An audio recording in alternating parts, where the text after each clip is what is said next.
За сайн байцгаана уу? Энэ өдрийн мэндийг хүргэе. За бид нэр Ганабел институтээс сүүлийн 10 гаруй жилийн хугацаанд коуч хөтөлбөрийг хэрэгжүүлээд яг өнгөрсөн жил бид нар ямар дүгнэлтэнд хүрч ямар санаачлал гаргахаар болсон бэ гэхээр яг захирлуудад зориулсан коучинг хөтөлбөр хэрэгцээ шаардлагатай байна гэдэг дээр үндэслэж энэ зөвхөн захирлуудад зориулсан executive coaching хөтөлбөрийг бол анх санаачилж ирсэн. Түүнээс хойш 1 жил болсон байна.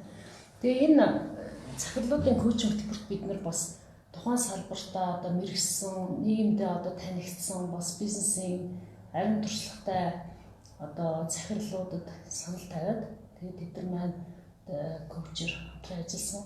Тэгээд бид нар өнгөрсөн жил бол 10 гаруй коучертай хамтран ажилласан байна. Энэ хот захирлын хувьд бол өмнө нь олон захирлуудад бол коуч өгчсэн туршлагатай байгаа. Тэгэхээр энэ хамгийн энгийн асуултаас ярингаа явчих те. Тэр энэ захирлуудад зориулсан коуч хөтөлбөр бол нодлон аюу шинэ байсан. Юу захирлуудад зүгээр сургалт хийж байдаг болохоос учраас коуч бас байд юм уу гэдэг юм яригдаа те. Тэр нь маань ингээ хүмүүс танигдаад ингээ хэлж байгаа. Тэгсэн чинь бас Voice of Mongolia гарснаас хойш коуч гэдэг үг их мод төрчих. Тэгээд энэ жил олон захирлууд бид нар өчигдрөөс хэлж таниулж хэлсэн сурчлагаа тавьж ирсэн чинь 20 гаруй захирлууд сонирхож байгаа гэдэг имэйл явуулсан байгаа. Тэгэхээр энэ бол эрэлт хэрэгцээ юу байгааг нь харагдаж байна. Тэрнээс гадна тэдний сонирхол өндөр байгаас гадна бид нар бас өөрсдөө за яг захирлуудын зориулсан ганцаарч хэлсэн коуч хөтөлбөр хэрэгтэй шаардлагатай байна гэж харж хийсэн байгаа. Тэгээд энэ жил ер нь нэг удаа л хийж байгаа. Тэгээд энэ жилийнх нь бол энэ 10 сарын 1-ээс эхлэх гэж байна. Тэгээд түүнтэй холбогдуулаад хүмүүс таниулах бас яг энэ хөтөлбөр надад тохирсон үгүй юу гэдгийг мэдгэдэн тусал нэмэр болох зорилгоор юм лайв хийж байна. За миний хажууд коуч хөтөлбөрийн ментор коуч энэ хот захирал хэлж байна. Юу сургалт зүгээр коуч хөтөлбөр хоёрын ер нь ялгааг та юу гэж харж байна? Хүмүүс бас сургалтын сугаал явал хөгжөөд гэж болно шүү дээ. Тэгэл коуч хөтөлбөр юугаар ялгаатай гэдэг асуултыг тавьбал яа. Гэхдээ ер нь бол коуч гэдгийг монгол үг нь бол дасгалжуулагч гэсэн үг шүү дээ. Тэгэхээр дасгалжуулагч бол багшаас ямар ялгаатай вэ гэж асуувал за ихэнх хүн гадарлана. Багш бол мэдээж хэрэг тэр хүнд иж бүрийн системтэй мэдлэг олгодог. Тодорхой хугацаанд бол илүү мэдээлэл, шинжлэх ухаан, мэдлэг заадаг.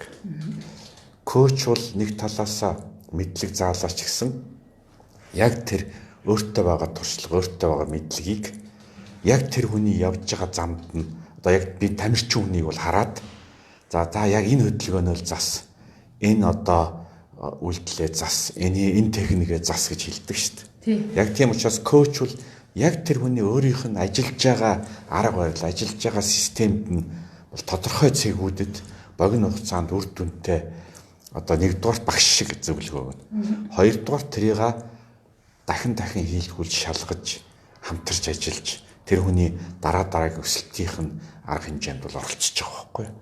Тийм учраас би бол бизнесийн коучинг гэдэг бизнесийн багш гэхээс илүү бизнес чинь чамд илүү туршлагатай яг тодорхой асуудлаар төрөлжсөн, тодорхой асуудлаар мэрэгдсэн хамгийн гол нь яг тэр хүнтэй адилхан 10, 20, 100 хүнтэй хамтраад ажиллаад үзчихсэн тийм хүн зөвлөгөө гэж хамтарч ажиллаж байгаа байхгүй.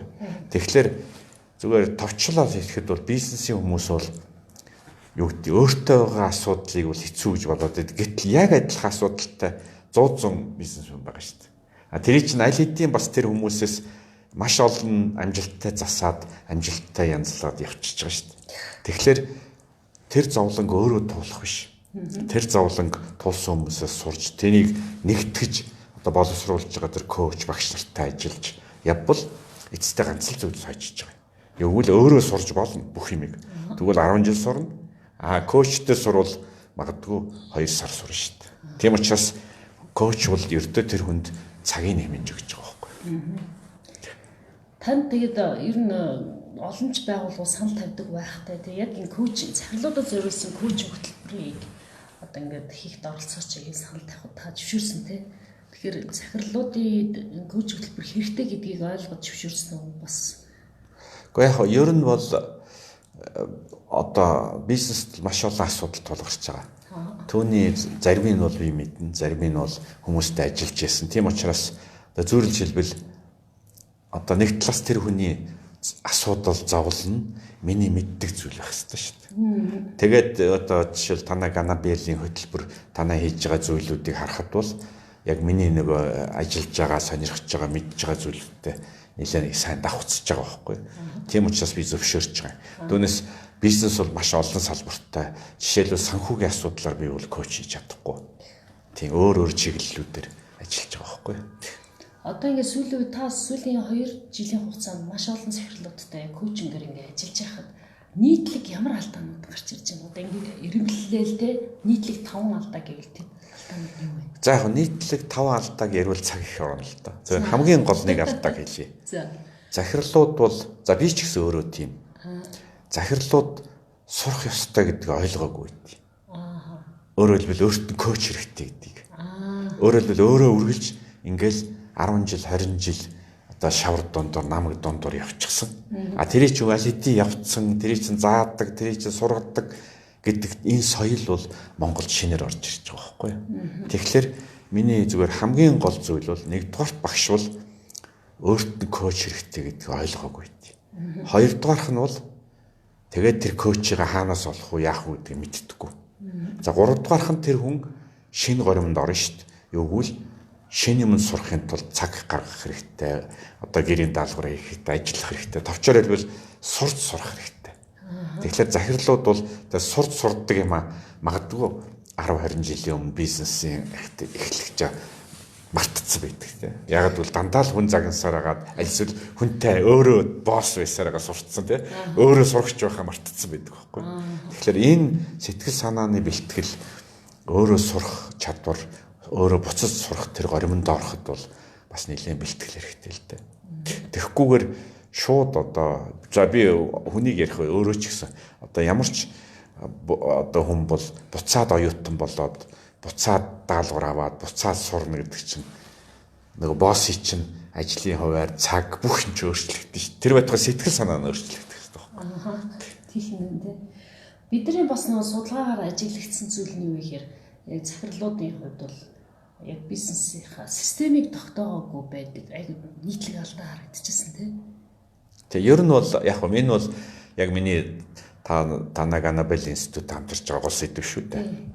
Юу гэвэл ихэнх хүн бол бизнесийг ажлын байр гэж хараад байдаг. Гэтэл бизнес бол үнэндээ ажил хийдэг. Өөрөөр тэр хүн өөрөө ажил хийх биш.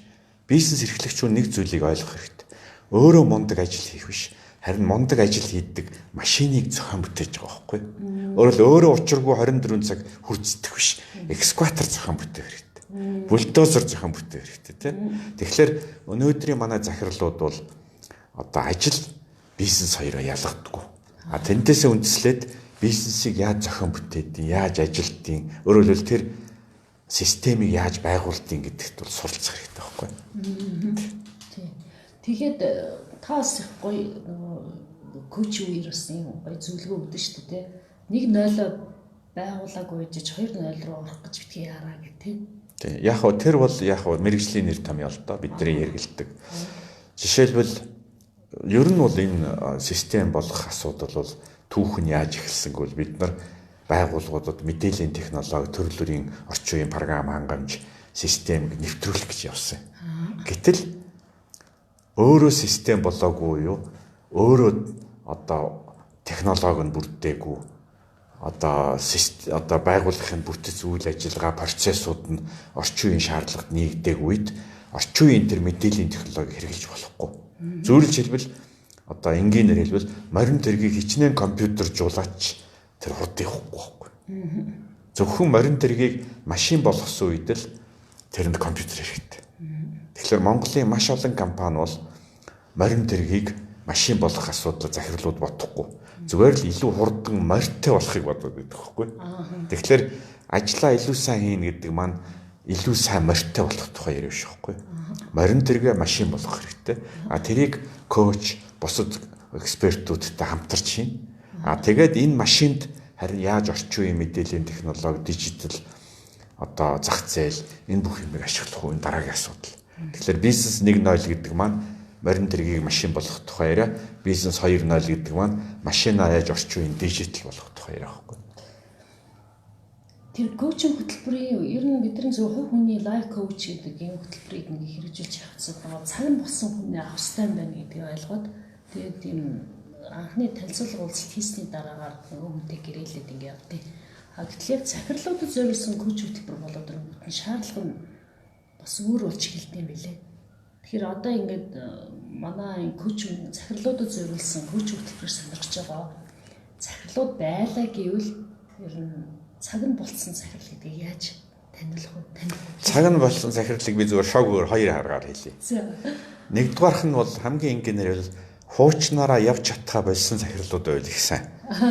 Ядарсан, ажилдаа дарагдсан, компани яаж өсөхөө мэдхээ болсон, тий? Өөрөөр хэлбэл ганцаараа суусараагаа бүр шаналчихсан. Тэр хүмүүс чинь бол өөрөөр хэлбэл хуучин юмнасаа салах хэрэгтэй гэдгээ ойлгоцсон улсууд байхгүй. Тэр улсууд бол шин юм өгөхөд бол тэртээ зэрэг шинийг авахаас өөр сонголт байхгүй. Тий. Нөгөөх төвшний захирлууд бол одоо аль хэдийн сургалтын горимд орчихсон. Суралцах одоо юу гэдгийг хуваарьт орчихсон. Тэр хүмүүст бол яг ийм юм сурмаар байна гэж тэрийг ойлгож байгаа. Тийм хүмүүс оролцох хэрэгтэй. За энэ хоёрыг нийлүүлээд хэлбэл ерөөс ямар хүнд оролцох вэ? Үнэхээр өөрчлөгдөе гэж бодож байгаа захирал суралцах хэрэгтэй. Түүнээс нэг гой сонин юм сонсоод альсвал нэг одоо юу гэмтэй дараагийнхаа нэг семинарт суугаад явъя гэвэл энэ хэцүү л дээ. Бид нар энэ захирлуудад зориулсан коуч хөтөлбөрийг нодлонгийнхаас өөр хийх гэдэг улам шинжилэлт хийж байгаа нэг арга бол нөгөө байгууллага дээр онцлогоо хийхэр болсон. Тэгээд нодлон бид нар нөгөө коуч хөтөлбөрөөр төгссөний дараа нэг үр дүн гэрэлсэн тий. Тэнгөт нөгөө захирлууд маань ийм үр дүн гарлаа, хувь хүний хувьд ингэж зэгц зохион байгуулалтын хувьд, бизнестэй хандлагын хувьд гэл ингээл өөрчлөлтүүдээ бүгднийг хамаар болон бичгээ биднэрт ингэж үр дүнгээ хуваалцаж ирсэн. Дараа нь нөгөө коуч нар бид нар ингээ хоорондоо сууж байгаа яриад ер нь бол энэ байгууллагатаас нөгөө хувь хүн захирал нь өөрөө ийм асуудал байна гэж хараад байна. Тэгээ бодит байдлаараа байгууллага дээр нь өөрөө ч болж хараагүй, өөрөө ч мэдгүй асуудлууд байгаад байсан тий. Тийм ер нь бол ямар нэг асуудлыг дотор нь байгаа хүн олж харахад хэцүү шүү дээ. Яг гэвэл өөрөө тэр асуудалтаа зогсцсон байдаг байхгүй. Тийм биз дээ. Тэрэндээ дасчихсан, хамт ажиллаж байгаа хүмүүс нь бас дарагдаа тааруулчихсан. Тийм учраас дотроос нь асуудлыг ойлгох заримдаа хэцүү. Тэр нь дасаагүй, тэрийг гаднаас нь харж байгаа ялангуяа олон байгууллагуудад тэрийг харсан экспертүүд, зөвлөхүүд бол тэрийг гаднаас нь хараад илүү сайн онцлно. Тэгэхээр байгууллагыг бол би жишээлбэл одоо ингээд 20-30 жил бизнесээр яваад миний өөрийн туршлага бол юу гэхээр байгууллагыг та өөрөө ухаантай байж болно, чадaltaй байж болно, засч болно. Гэлээхтэй хамгийн онцлог нь бол 10 жил бодцсон зүйл хүнд ч өөртөө дасл болоод шинээр юм харахаа билчдэг. Тэр үед заавал хөндлөнгийн үг хэрэгтэй байхгүй. Ялангуяа тийм хөндлөнгийн зүйлийг харж олон хүнд тусалсан туршлагатай хүмүүс хэрэгтэй. Тийм учраас хамгийн сайн захирал байх тусмаа коучтай байх хэрэгтэй. Яагаад гэвэл хамгийн сайн захирал хамгийн хөөрчлөгдөхийг бодно, хамгийн сайн захирал хамгийн шинийг хийхийг бодно. Хэрвээ тэгвэл тэрийг хийх хамгийн сайн арга бол зохих мэрэгжлийн хүмүүсийг ялангуяа гадна талаас оруулж ирэх хэрэгтэй. Тэгээ анзаарахад бол нэг сони юм анзаараарай. Юу гэвэл одоо сургуульд бол эсрэг байж магадгүй. Одоо юу гэдэг муу сурдаг хүүхдэд давтлага хэрэгтэй. Шин багш хэрэгтэй тий. Гэтэл яг өөрөө санаачлаад явж байгаа газар хаач дэлхийн оронд хамгийн сайн явж байгаа нь хамгийн олон зөвлөгтэй консультант, коучтэй байдаг байхгүй. Яг үнэтэй. Тэргээрээ ялгарч идэг. Жишээлбэл би ганцхан жишээ хэлье л да. Google гэдэг одоо дэлхийн хамгийн том компани нэг хүн болгон мэднэ. Google-ийн одоо executive chairman уу board-ийн захирал Эрик Шмидт гэж байна. Тэр 5 коучтэй гэж байна шүү дээ. 5 коучтэй. Тэгээд өөрөө бол юу гэж зөвлөж юм гэхэлэр би цагтаа 10 коучтэй байсан гэж. Чиглэлээр. Тэгээд тэрийг юу гэж тайлбарлаж юм гэхэлэр та нэг хүний нүдээр харсан дээрөө асуудлаа 10 хүний нүдээр харах хэрэгтэй. Эцэст коучтай байлаа гэж шийдвэр гаргах эрхийг тэр хүнд хэвээрээ байгаа.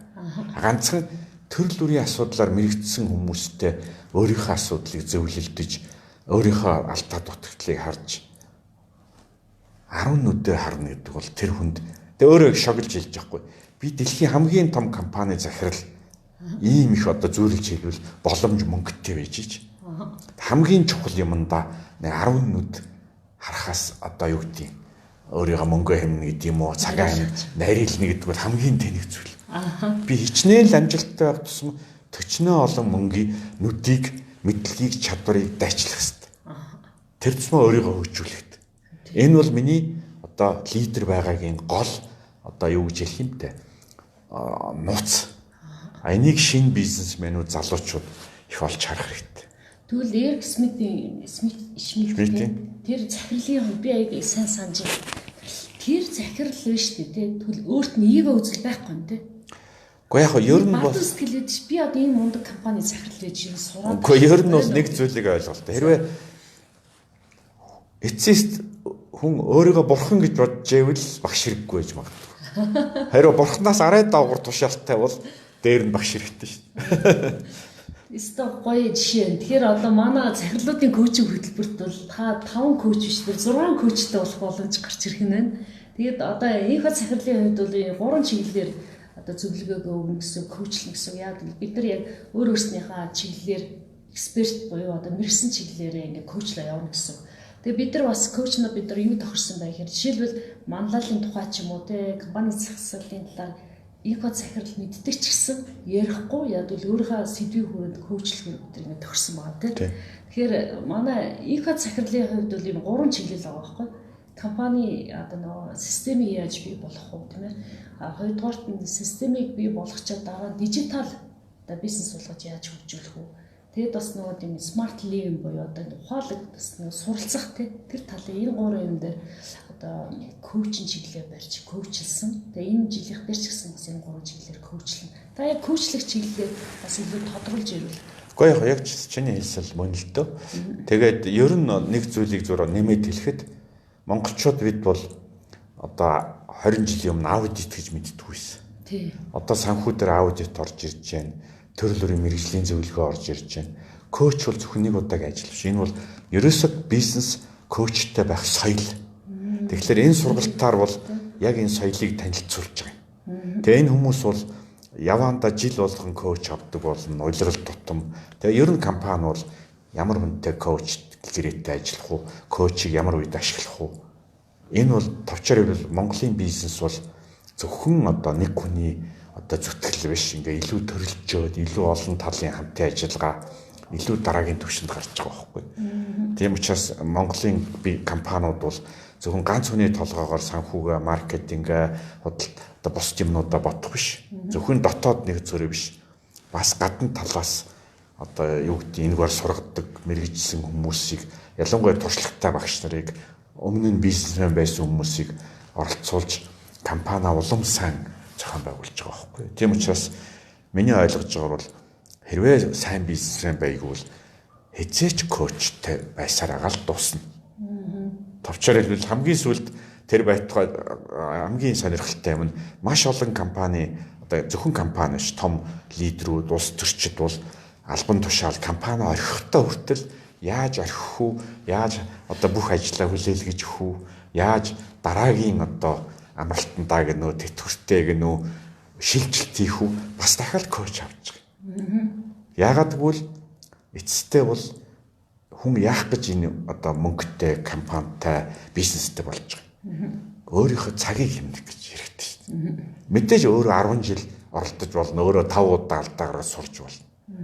Гэхдээ тэгээ өөрт чинь цаг боломж ирэх мэдэл мөнгө төргөнд байгаа юм бол заавал тэгж явах хэрэг байна.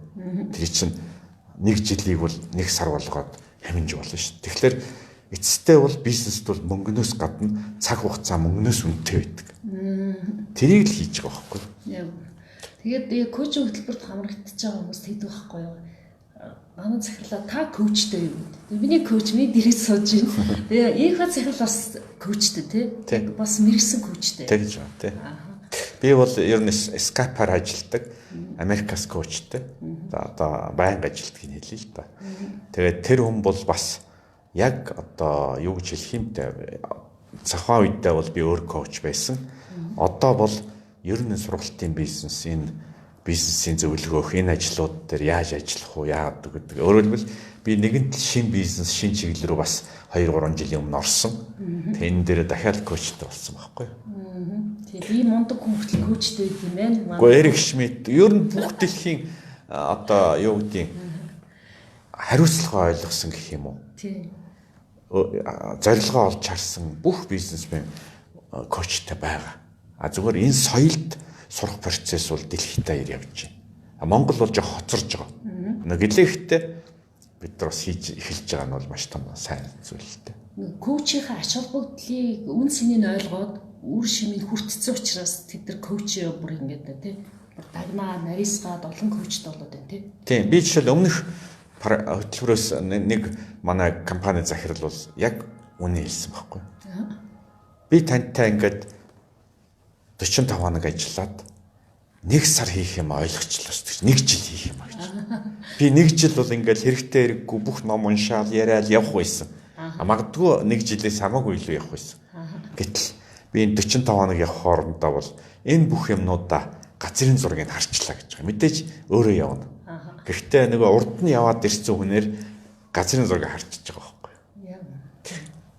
Одоо манай захирлуудад зориулсан коуч хөтөлбөр энэ удаагийнх 12-7 хоног байгаа. Тэгэхээр ойролцоогоор 3 сар гэсэн үг. Тэгэхээр хугацаа нь ингээд уртаах тусам илүү нөгөө олж авсан тийм ээ хандлагын өөрчлөлт гэдэг юм уу? Шингэх боломжтой. Момент гэдэг шиг тийм. Шингэх чадвар нь олон юм мэддэг. Тийм. Өшөө одоо та нөгөө коуч хөтөлбөр эхнээс нь дуусалны явсан хүмүүсийн хувьд нөгөө захирлуудад гарсан өөр тийм өөрчлөлтүүд байна уу? Биш олгоод хэлээ. Гэхдээ нэгдүгээр өөрчлөлт бол үнэхээр коуч хэрэгтэй байна гэдгийг ойлгохгүй. Ихэнх нь. Зарим бараг сониуч хаад орчиж байна уу? Тийм. Гэхдээ зарим нь бол би ягаад ихэнх нь хэлж байгааг бол мэдээж бас зарим захирлууд бол нөгөө ажил ихтэйгээ таслаад нөгөө өөрөө бэлэн биш байж хөтөлбөрт орчдөг. Тэгээд яг хөтөлбөр эхэлсний дундуур яагаад юм мэдэхгүй. Мэдээж хэрэг надаас инх коуч чөлөө өгөөч би өгнө шүү дээ. Тэгээ аваад яах юм тэр хүнд өөрт нь хэрэггүй шүү дээ.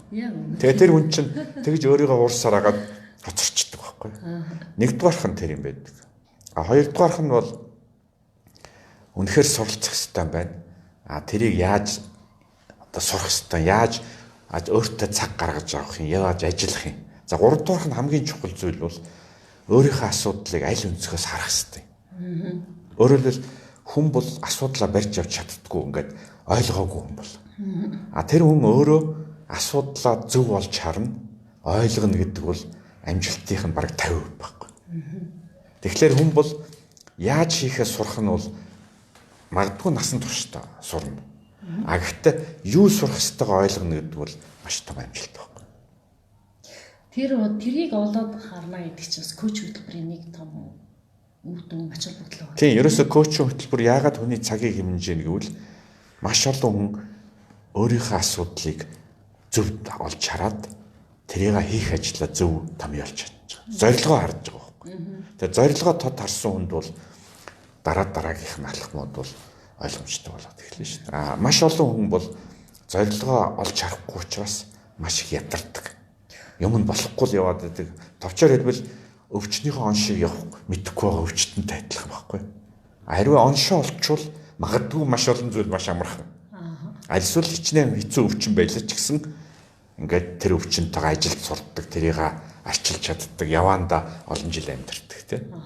Гэтэл оншоо мэдэхгүй л яах вэ? Зовоол яваад байна. Зовоол яваад. Магадгүй тэр нь маш их хохирно. Тийм учраас коуч бол нөгөө би түрүү хэлсэн шүү дээ. Чиний асуудлыг 10 өөр нүдээр коуч болгон өөрийн нүдээр харж байгаа.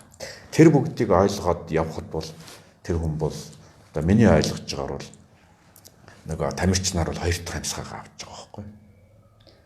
Тэгэхээр энэ жилийн захирлуудын коучинг хөтөлбөрийн бас онцлог юм уу? Ер нь аливаа чинь байнга сайжрах хэрэгтэй шүү дээ. Бид нар сайжруулаад шинжилж байгаа юм нь юу гэхээр нэгдүгээр 4 коучтер нэмээд 2 коуч орж ирсэн. Тэгэхээр тэр 6 нийт ингээд 6 коуч нар маань чиглэлээрээ дагнаж коучлах юм. Тэгээ их хотгой ярьж байгаа одоо компанийн одоо системийг бий болгох гэдэг энэ бол ингээд суур одоо коучинг сэдв байгаа хгүй. Тэнгөт нь тэр системийг бий болгохын тулд нөгөө хүний нөөцөө яаж зөвдөрдөх үү, яаж KPI хийх үү гингөт нь би орж ирж байгаа. Тэнгөт нь компани засаглалыг яаж зөв хийх үү, яаж одоо CEO мундаг манлайлах уу гингөт болор захирал орж ирж байгаа. Нөгөө талаас нь нөгөө Очир ундраа группийн захирал ган төмөр захирал бол хариуцлагын тогтолцоог яаж бий болгох. Нөгөө хүмүүсийнхээ бүтээмжийг яаж нэмэгдүүлэх үү гэдэг талаас нь өөрийнхөө яг юм кейс туршлага яриад эхлэе. Тэгээ тэрүүгээрээ чиглэлээ зөвлөгөө өгсөн. За алтан төгсгөө захирал маань ямар талаас нь орж ирэх вэ гэхээр та дөрөв их чухал юу санхүү тал тий. Нөгөө дотоод гадаад аудитын ач холбогдлыг ойлгуулаа. Нөгөө бизнесээ системтэй болгохын тулд аудит яаж хийх юм гэдэг энэ чиглэлээр гардаг. За амарснаа захирал ямар талаас нь орж ирэх вэ гэхээр ерөөсөө тэр бизнесийн процесс зураглал, бизнесийн загвартаа үргэлж шинжилэлт хийхэд бол ямар аргачлалууд байдгийг гэдэг талаас нь ингээд одоо захирал таныг тал талаас нь коучлоод нөгөө энэхүү захирлыг хийлдгээр нөгөө тал талаас нь гэрэл тусгах тийм. Гэрэл тусгах. 5 жилийн дараа ойлгох юмыг ингээд нэг 5-7 хоног ч юм уу тийм нөгөө 3 сарын дотор ойлгочих тийм хэмжээний зөвлөгөө. Тэг. Ер нь бол компани захирлууд нэг зүйл ойлгох хэрэгтэй. Хэрвээ захирлын толгой буруу зүг рүү харуул компани буруу зүг рүү явна. Яа. Тийм учраас компани хамгийн үнэтэй зүйл бол захирал өөрөө байхгүй. Тэр хүний үзэл санаа, бодол, мэдлэг, чадвар. Тэгээд тэр хүний багийн асуудал. Тийм учраас компани өөрийнхөө тархинд зөвхөн захирлын төдийгүй багийн компани тархи гэд нэрлэе л да. Энэ компани тархитай ажиллах чинь шинэ байшин барих, шинэ технологи тавих, одоо юу гэдэг шинэ тоног төхөөрөмж авахаас илүү өмнө байдаг чухал ажил байхгүй. Тийм учраас коучингийн програм бол одоо инженеэр хэлбэл компани хамгийн гол өөрчлөлт явагдах эхний зэг дээр л тэр хүнтэй өөрчлөлт хэрэгтэй юу? Хэрэгтэй бол яагаад хийх хэрэгтэй? Ямар өөрчлөлт хийх хэрэгтэй? Энэ бүгдийн зургийг харуулж байгаа, ойлгуулж байгаа. Тэгээд магадгүй 6 коучтой байж байгаа тэр хүн чинь тодорхой хугацааны дараа аль нь дээр нь илүү хүч төвлөрөх хэрэгтэй юм. Аль нь дээр нь одоо өөрийнхөө одоо юу гэдэг дэд захирлуудыг оруулж ирэх юм, яаж командаа байгуулах юм. Ингээд дараагийн бүх зүйлийг энэ жууруулах явна шүү дээ. Тийм. Тэгэхээр нэг бизнесийн байгууллагууд чинь төрүүлээд нөгөө консалтинг авъя гэдэг байхгүй. Тэгэхээр бидний хувьд бол консалтингаас татгалзаад төрдөө хоошин тавиад эхлээд та өөрөө коуч хөтөлбөрт хамрагдаа дараа нь цагийн болохоор консалтингд орно гэж зөвлөдөө. Шалтгаан нь бол нөгөө хүмүүс чинь өөрчлөлтийг энэ хүмүүс хийчихнэ гэж хараад байдаг. Гэтэл яг том өөрчлөлтийг бол таны хэлдгээр яг захирал өөрөө хийх. Тийм. Ер нь компанийг өөрчлөхөөс өмнө захирал өөрөө өөрчлөх хэрэгтэй шүү дээ. Ягаад гэвэл тэр хүний үзэл бодол, асуудалтай хандах хандлага, тэр байтугай нэг систем гэдэг чинь компани өөрөөр харах хэрэгтэй. Өөрөөр хэл миний морин тэрэг бол гоё морь авах биш юм байна. Минийх бол машин байх хэрэгтэй юм байна. Машин нь бол ингээ компьютертэй байх хэрэгтэй гэдгийг ойлгвол шал өөр юм болно. Тийм учраас компанид хөрөнгө оруулахаас өмнө, компанийг өөрчлөхөөс өмнө эхлээд өөр нүдээр харах хэрэгтэй. Тэгээ энэ коучинг хөтөлбөрийн гол зорилго бол яг захирал хүнд тэр яагаад энэ бүгдийг хийх ёстой гэдэг тэр итгэл үнэмшлийг өгч байгаа байхгүй. Тэгээд тэр хүн итгэл үнэмшил авсан бол дараагийн бүх ажил ингээд яг өрнө шүү дээ. За баярлалаа хэмээн захирлаа. Тэгээ бидний энэ жилийн коуч хөтөлбөрийн одоо бас 2 дахь 3 дахь онцлог дуртаад энэ лайв өндөрлөе. Тэгээ 2 дахь онцлог нь юу гэхээр бид нар бас энэ групп буюу хэсэгчилсэн коучинг уулзалтыг хийхээр болж байгаа шинжилж байгаа гэсэн. Тэгээ захирлууд өмнөх захирлууд үгсэн хэрэг бид нар бас бие биенээсээ суралцмаар байна. Бие биенийхээ алдаанаасаа суралцмаар байна. Ингээд хэсэгчилсэн уулзалт хийж өгч гэж хүсэл гаргаж ирсэн. Тэгээ түүний дагуу бид нар групп коуч уулзалт тэгээ хамгийн гол шигтгэн болсон ганцаарчилсан коуч уулзалтууд ингээ хийх юм байна. Тэр хугацаанд нөгөө зайлшгүй уншиж судлах номын зөвлөгөө өгнө. Мөн одоо яг ямар чиглэлээр ингээ нарийсэж тэмээ зөвлөгөө авах хэрэгтэй байна, коучинг авах хэрэгтэй байна гэдгээ эхлээд нөгөө 6 коучийнхаа одоо тухаас чиглэсэн одоо сэдвээр эхний ээлжиндээ сургалтанд нь суугаад хэсэгчилсэн коуч уулзалтанд суусны дараагаар өөрөө сонголтоор ингээд коучер сонгоод ингээ явах юм байна. Нэмж бид нар бонус хэлбэрээр байгуулгын онцлогоог бас хийх гэж байгаа. Тийм ийм дөрвөн зүйлээрээ одоо энэ жилийн захирлуудын коуч хөтөлбөр бол улам сайжирч шинжлэгдэж байгаа гэж ойлгож байна. За ингээд манай одоо захирлуудын коучинг хөтөлбөрийн бас бусад коуч нартай бид нар бас ийм байдлаар лайв хийгээд яг захирал та яг энэ коучинг хөтөлбөр надад тохирох уугүй юу гэдэг шийдвэр гаргах мөн таны амжилтыг нэмэгдүүлэх туслана гэсэн. Тэгээд төгсгөлд нь би зүгээр бас нэг юм нэмээд хэлчихье. За. Бид нар хамтарч ажиллаж байгаагийн бас нэг шалтгаан бол бид нар одоо юу гэдэг юм яг параллел замаар явж байгаа тий. Тэгээд эндээс бол би яг энэ коучинг хөтөлбөртэй бас өөр адил долгионд өөр замаар манай нэг хар хоёрын дижиталын вебинарууд явж байгаа. Тэр нь та зааж байгаа. Тэгэхээр энэ вебинар бол 7 хоног бол явж байгаа. Тэгээ энэ вебинарт бол бас захиралд яг өөрөө юу сонирхож байгаа, юу сурах юм гэдгийг мэдрэмж авах зорилгоор 7 хоног болгоны вебинар байж байгаа. Тэрэнд бас оролцох хэрэгтэй. Тэгээд тэндээс бол нэг талаасаа бол одоо юу гэдэг нь жилийн турш 40 сэдвээр одоо ойлгоно. Тэгээ өөрөө яг юу сурах хэрэгтэй юм, яах хэрэгтэй юм гэдгийг олж харахад бид нарыг мэдрэмж өгч байгаа. Хоёр дахь нь бол багш нартайгаа танилцсан шүү дээ. Тэгээ ажиллана. Тэгээд эн чинь тэрийг гүнзгийрүүлнэ, коуч болгоно, зөвлөгөө болгоно, магадгүй урт хугацааны контрактаар ажиллана тий. Тэгээд тодорхой хугацааны дараа тэр компаниуд ч бас партнерууд болно. Тийм учраас энэ бизнес сэтгүүлийн хүрээнд бас гандуулгар өгчтэй бид нар ажиллаж байгаа. Тэгээ энэ коучинг хөтөлбөрийг бас бид нар дэмжиж аман гандуулгар өгч бидний хөтөлбөрт оролцож байгаагийн цаад санаа бол ерөөсөө бизнесмен сураад явахт нь л бид нар бүх талаар нь туслахыг оролдож штэ. Тэгээд энд л амжилттай оролцоорой л гэж хэлье тий. Тийм. Тэгэхээр яг бизнесийнхэнд зориулсан ба тусгаалсан зорилттой платформ тий. Гайхамшигтай. Би өөрөө бас хичээл заахаас гадна яг хэрэгтэй хичээлтэй ороо суугаад ингээд төлөө суучдаг. Би бүр дуртай байсан. Одоо дараагийн 7 хоногт би бас борлуулалтын ажилтнуудыг харилцааны менежерүүдийн борлуулах ур чадрыг өсгөх 10 ухаан гэдэг нэртэй хичээл вебинар орно тий. Вебинар. Дараагийн 2 дахь өдөр. Тэгэхээр байнгын тасралтгүй суралцах тэр боломжийг хар хорон дижитал болгож байгаа. За ингээд төгсгөлийн нөгөө энэ одоо лайвыг үзэж байгаа тий. Би ер нь бас юм байна. Захирлууд нэг жаахан бас юм гэдэг ба. Ичимхий гэх юм уу, бас бардам үзлээд юм уу? Би орчдөг ч юм билүү, яадаг ч юм билээ гэд нэг тийм эргэлздэг ч юм уу, бас нэг тийм эго үзэлтэд дарагдаад идэг хүмүүс идэх байхгүй. Тийм хүмүүс та зориулж нэг үг хэлээд лайв дуусгах. Гэхдээ яг нэг зүйл байгаа. Би зүгээр маш практик зөвлөгөө өгье. За. Мэдээж хэрэг захирал хүн байгуулахдаа босс. Доод хүмүүсээс энийг надад хэлээд өгөөч гэхэд хэцүү байж болно. Тийм. Энэ хөтөлбөрт бол яг өөртөө ч адилхан захирлууд орж байгаа. За дээрээс нь ийм захирлуудтай ажиллаж исэн хүмүүс байгаа шүү дээ. Тэгээд ер нь зорилго нь одоо хүн болгон өөрийн проблемтай. Эцэстээ бол бидний одоо энэ коуч хөтөлбөрийн цаад санаа бол коуч бол захирлаас илүү мэддэгтэй биш байхгүй. Коуч бол хоёр давуу талтай байна. Нэгдүгээрт тэр захирлын проблемыг шийдэх арга барил, ном зохиол бүх юмд өөрөө урьдчилаад бэлтгэсэн юм байна. Хоёрдугаарх нь бол маш олон захирлуудын проблемыг сонсчихсан. Тэр хүн ингээд ирээд ярихт нь дорж ирээд ярихт нь би бол төмөр дурд нь яг ийм проблем байсан. Төмөр ингэж шийдсэн гэдгийг мэдчихэж байгаа байхгүй юу? Тийм учраас эн чинь өөрөөр хэлбэл захирлуудын хооронд нь бие биенээс нь суралцахад нь бид нар гүүр болж байгаа шүү дээ. Яг үнэ.